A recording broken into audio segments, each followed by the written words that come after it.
Why do women primarily have a fascination with shows like Dexter or movies like Twilight, or even the idea of liking and being fascinated with serial killers? Why is it that true crime, the passionate fan base, is about 85% female? If you've ever wondered why certain women have a thing for very dangerous men or even brooding vampires, stick around and we'll explain it right here. There are several pieces to this puzzle. I'm only going to go over a few of the large ones. First and foremost, I want you to understand that there is a fascination that's similar to a fetish called Hybristophilia. This is a sexual or romantic attraction to people that have committed serious crimes. So why are dangerous men so alluring to these women? This triggers the release of a neurotransmitter called norepinephrine in the brain.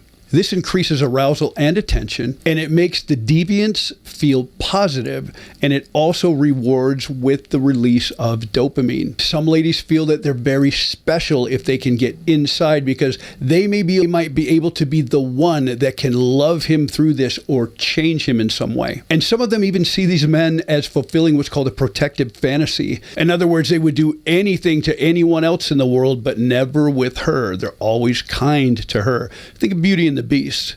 Sometimes these ladies can convince themselves that there's something that is just not being seen by everybody else. Part of this is spurred on by what's called evolutionary psychology. And this has showed that since the beginning, traits have evolved where women associate dominance or risk-taking with someone who can provide and protect for them. And this is linked with survival and resource acquisition. Most people don't realize this, but this even today is subconsciously attractive to most women. Most people have at least a small attraction to mystery and danger. Some people go as far as even looking at people like Richard Ramirez, who was the Night Stalker. He was convicted of killing 13 people in Los Angeles in the mid-1980s. But get this, during his trial, female admirers packed the courtroom. Some even showed up in wedding dresses. And this is not unique. Nearly every serial killer has a fan base of women that are extremely passionate about them. Think about Ted Bundy. He's responsible for the deaths of at least 30 women. I'm not afraid of him. He just doesn't look like the type to kill somebody. You try to imagine yourself in his place and to see how he's feeling, looking at the pillows with blood stains and everything, if he really did it or not. The trial has drawn women from as far away as Seattle, where Bundy is suspected of other sex murders. He received hundreds of love letters. People were sending him money. Women were proposing marriage constantly to this guy. Think about guys like Charles Manson, Jeffrey Dahmer, or even more recently, James Holmes. All of them were getting more attention than you can even imagine from women. But notice on the flip side of this, there are nearly no men that are obsessed with fixing female killers. There may be a few, but no one has ever heard of them. So no man has ever said, she's just misunderstood, and I bet she has a great heart underneath all of this.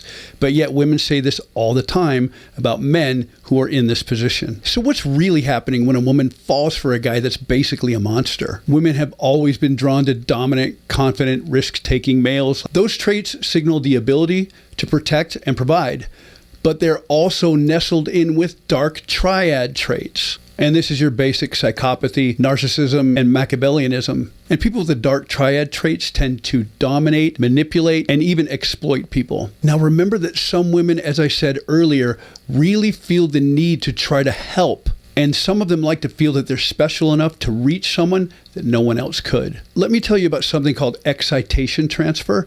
This is where women that feel fear will sometimes misinterpret this as attraction. And just FYI, if you really want to kind of quasi-trauma bond with somebody, watch a scary movie together, because that excitement and fear will make you feel more bonded.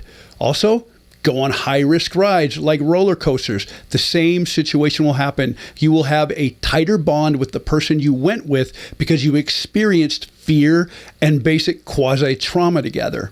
And why does this happen? Because you can enjoy the terror, you can enjoy the fear and the excitement, knowing you're actually safe. And you know that you're being worked up, your blood pressure's going crazy, you might even scream or yell, but you're safe because you're watching a movie. Some women that have these fascinations don't end up with the guy on death row, but many of them end up with someone who is abusive. And this is confusing to them because it's something they're attracted to, but it is terrible for them.